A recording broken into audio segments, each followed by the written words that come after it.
মা বোনেরা যারা আছেন, ঘরের বউরা যারা আছেন, আপনারা স্বামীর খেদমত বেশি বেশি করবেন।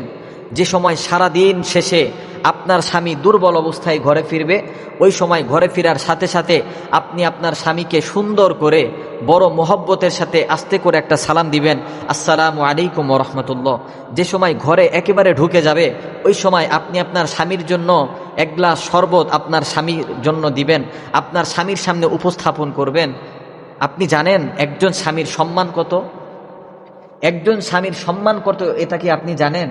নবীজি সাল্লাল্লাহু আলাইহি সাল্লাম বলেছেন, যদি আল্লাহ ব্যতীত অন্য কাউকে সেজদা দেওয়া জায়েজ হইতো, সেই ক্ষেত্রে আমি মা বোনদেরকে বলতাম, সম্মান বুঝাচ্ছেন মা বোনদেরকে বলতাম যাতে স্বামীকে সেজদা দেয়। সম্মান বুঝাচ্ছেন, স্বামীর সম্মান এত বেশি।